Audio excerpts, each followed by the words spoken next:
Bismillahirrahmanirrahim. Assalamualaikum warahmatullahi wabarakatuh. Alhamdulillah alladzi farada alaina syiyam linakuna min ibadihil muttaqin. Wassalatu wassalamu ala khairil anbiya'i wal mursalin sayyidina wa habibina syafiina maulana Muhammadin wa ala alihi wa ashabil ladina yattabi'una sunanahu ila yaumiddin, amma ba'du. Hadirin jamaah muhibbin Majelis Taklim wal Mudzakarah Subhanul Ahbar, Majelis Taklim Al-Ikhlas, Majelis Taklim Al-Mutahharun, jamaah Tazkiyatun Nufus rahimakumullah, shaimin shaimat rahimakumullah. Alhamdulillah bahwa pada malam hari ini, yaitu malam keempat dari bulan suci Ramadan tahun ini, kita telah melaksanakan ibadah puasa 3 hari dan melaksanakan sholat tarawih 4 malam. Mudah-mudahan ibadah-ibadah kita yang sudah kita laksanakan diterima oleh Allah Subhanahu wa Ta'ala. Yang belum, mudah-mudahan Allah memberikan pertolongan kepada kita, diberikan sehat wal afiah, diberikan kekuatan iman, sehingga bisa melaksanakan ibadah dengan baik yang belum kita kerjakan, baik puasa kita, sholat kita, tadarus kita, sedekah dan lain-lainnya. Para muhibbin jamaah Majelis Taklim Mudzakarah wal Mudzakarah Subhanul Ahbar, Majelis Taklim Al-Ikhlas dan Majelis Taklim Al-Mutahharun, jamaah Tazkiyatun Nufus yang dimuliakan oleh Allah SWT. Di antara kelebihan yang diberikan oleh Allah Subhanahu wa Ta'ala kepada umat Nabi kita Muhammad sallallahu alaihi wasallam adalah keutamaan bulan suci Ramadan. Rasulullah SAW memberikan isyarat dengan sabdanya bahwa nabi-nabi terdahulu punya keistimewaan tersendiri dengan umatnya. Untuk umat Rasulullah SAW diberikan keistimewaan, yaitu datangnya bulan suci Ramadan, ibadah pada bulan suci Ramadan. Sebagaimana hadis yang diriwayatkan dari Ubadah bin Somit radhiyallahu an, Rasulullah bersabda, "U'tiyat ummati fi sahri Ramadan khamsan lam yu'tahunna nabiyyun qabli." Umatku telah diberikan dalam bulan Ramadan ada 5 hal, 5 kebaikan yang belum pernah diberikan kepada nabi-nabi sebelumnya. Apa itu 5 hal? Yang pertama adalah fa innahu idza kana awalu lailatin minhu nadarallahu ilaihim wa man nadarallahu ilaihi lam yu'adzibhu abadan. Yang artinya apabila pada malam pertama bulan Ramadan Allah Subhanahu wa Ta'ala memandang umat Rasulullah SAW dengan pandangan rahmat, dengan pandangan kasih sayang, dengan penuh perhatian. Dan barang siapa yang Allah Subhanahu wa Ta'ala berikan perhatian atau pandangan rahmat, maka mereka tidak akan disiksa selama-lamanya. Lam yu'adzibhu abadan, mereka tidak akan disiksa selama-lamanya.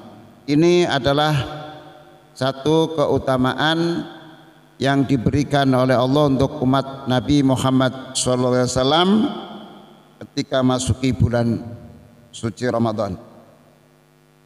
Keutamaan yang kedua, fa innal malaikata tastaghfiru lahum kulla yaumin wa lailatin.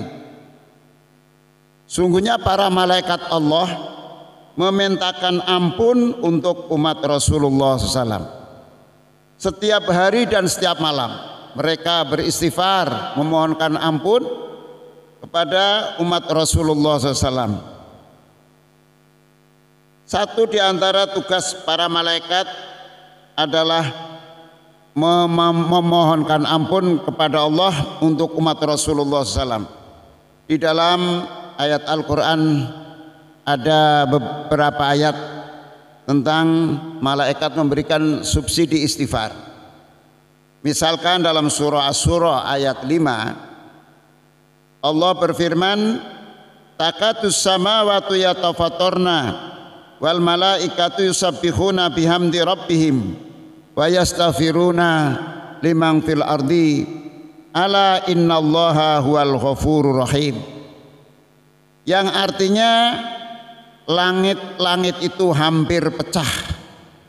Para malaikat mereka memuji kepada Allah, bertasbih kepada Allah, memuji Allah, dan mereka memintakan ampun untuk orang yang ada di muka bumi, yaitu orang-orang yang beriman. Ingatlah bahwa sungguhnya Allah Subhanahu wa taala Maha Pengampun dan Maha Kasih Sayang. Khusus untuk dalam bulan Ramadan, Allah Subhanahu wa taala menyuruh malaikatnya untuk memintakan ampun umat Rasulullah SAW. Selain permintaan ampun para malaikat di luar bulan suci Ramadan.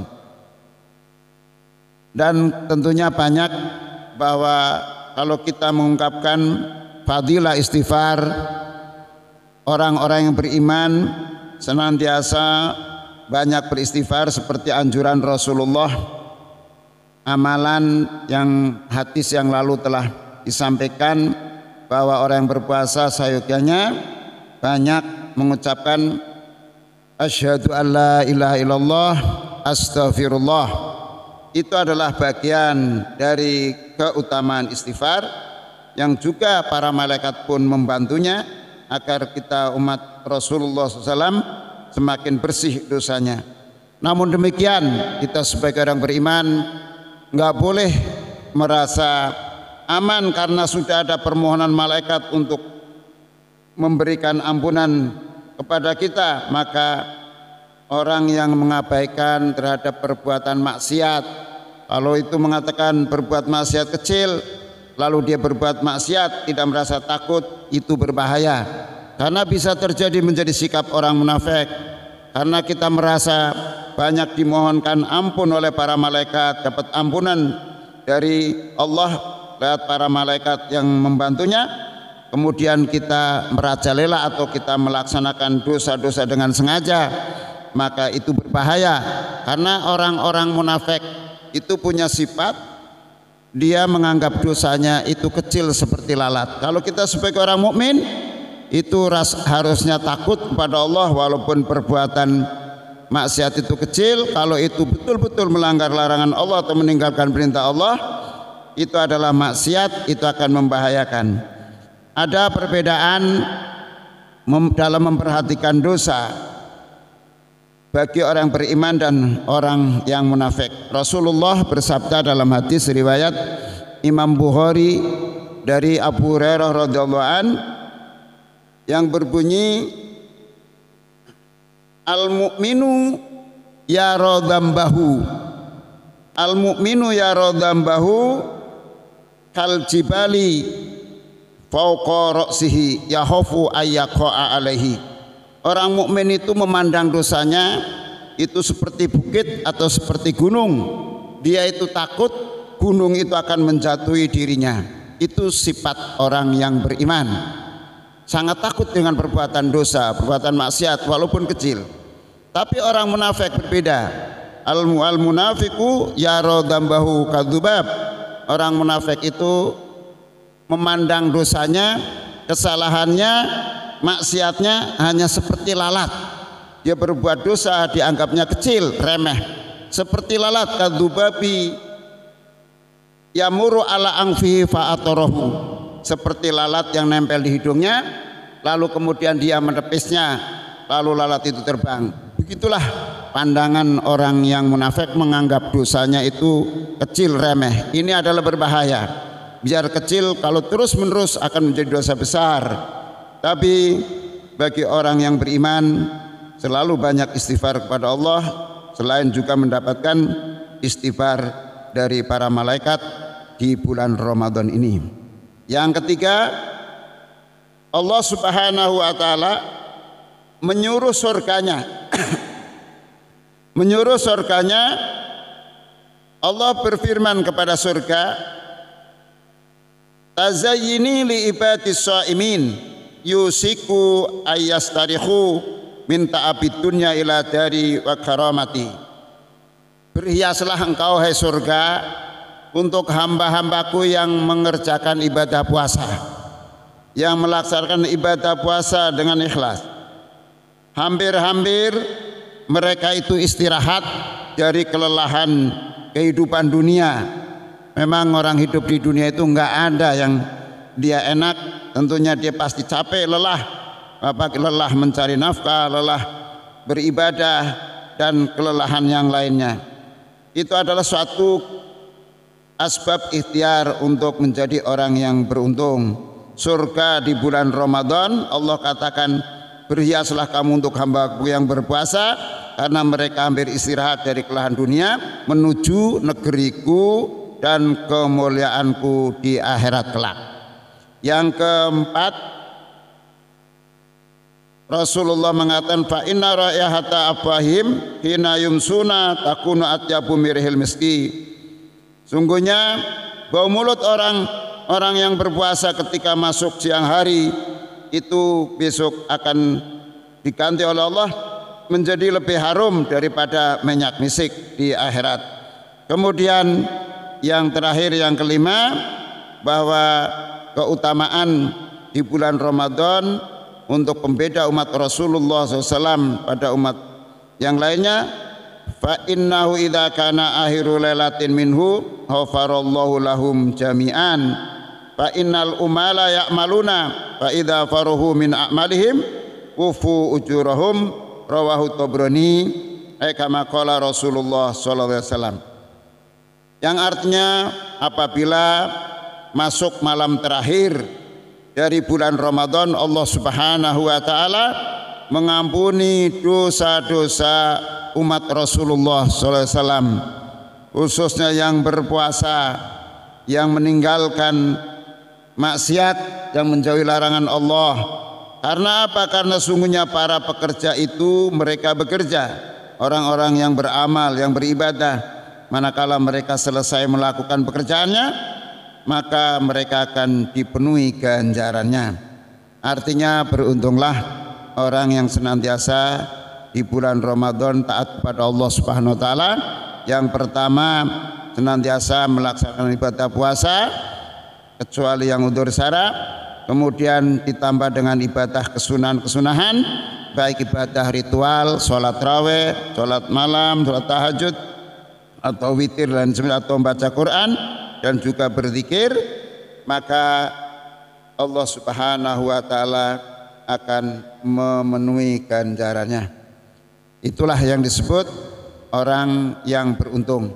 Jadi masuk bulan suci Ramadan, jika tidak melakukan apa-apa, dia termasuk orang yang tertutup dari rahmat Allah, tertutup dari ganjaran, dan dia tidak akan selamat. Tapi orang yang taat pada Allah sesuai dengan maksimal kemampuannya, insya Allah Allah akan memberikan ampunan dan rahmatnya dan menggolongkan orang-orang yang beruntung.